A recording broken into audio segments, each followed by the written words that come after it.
Hello বন্ধুরা, কেমন আছেন? আশা করি ভালো হবেন। আমিও ভালো আছি। এই যে দেখুন, এইদিকে ভাত চাপানো রয়েছে আর এইদিকে সুজি বানাচ্ছি মেয়ের জন্য। এই যে দেখুন, একটু লালচে লালচে করে দিই, বেশ দেখতে থাকুন।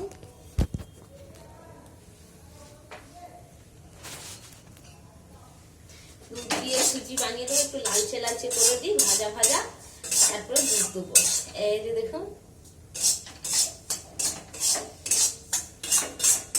যা শীত করছে বাবা রে, প্রচুর শীত করছে। আমার মেয়ে বায়না করেছে আজকে আমি সুজি খাবো মা, সুজি। আমি বললাম ঠিক আছে খা। এই যে দুধ রয়েছে, ওর দুধ দিয়ে খুবই ভালো লাগে। সব দুধ দিয়ে দেবো, ভালো লাগে, ঘন ঘন করে দেবো। একটু সামান্য জল দেবো, সামান্য এই যে জল দিলাম, ব্যাস। ওর খুবই ভালো লাগে এই সুজি।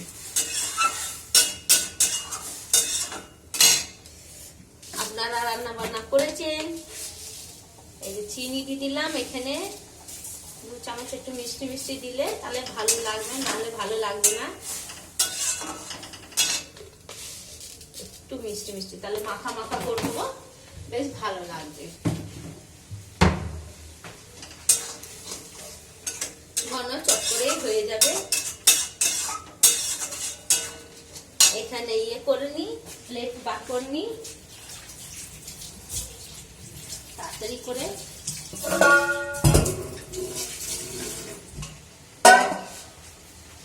এই যে প্লেট বার করে নিলে এর মধ্যে বার করে দেবো। একদম শক্ত খাবে আমার মেয়ে। ফুটছে, ও গায়ে পড়ছে ছিটে গুলো, যখনই সুজি ফোটে তখনই ইয়ে হয়, গায়ে ছিটে পড়ে।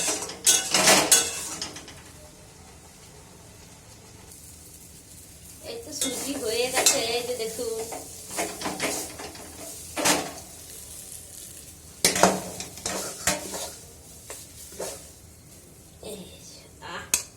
কড়াই তো লেগে গেছে।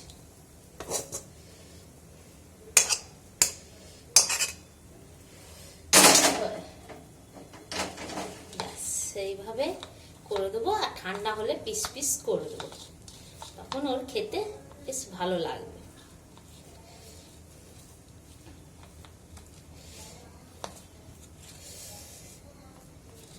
আজকে আমার খুব শীত করছে, চান করে নিয়েছি, চান করার পর চা মুড়ি খেলাম, সব খেলাম, কিন্তু এত শীত করছে বাবারে বাবা। ওই জন্য তাড়াতাড়ি করে কাজ আছে, আর যাবো দেখি এক জায়গা, দেখানো হয় না। এটা ঠান্ডা হলে বেশ ভালো লাগে। এই যে দেখুন পিস পিস। হ্যাঁ,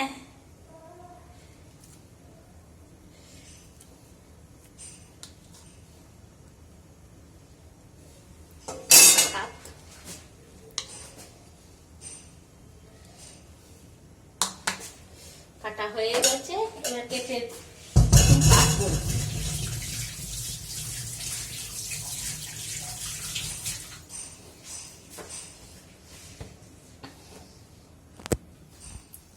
এই যে দেখুন সুজি হয়ে গেছে, ঠান্ডা হোক, শক্ত হয়ে যাবে, দিয়ে আমার মেয়েকে খুবই ভালো লাগে, তখন পিস পিস কাটলে বেশ ওর ভালো লাগবে, ওই জন্য। আর এইদিকে ভাত ফুটে যাচ্ছে অর্ধেক, তারপরে ওইদিকে রান্না করব। বেশ, টাটা, রাখছি। সবাই ভালো থাকবেন, সুস্থ থাকবেন।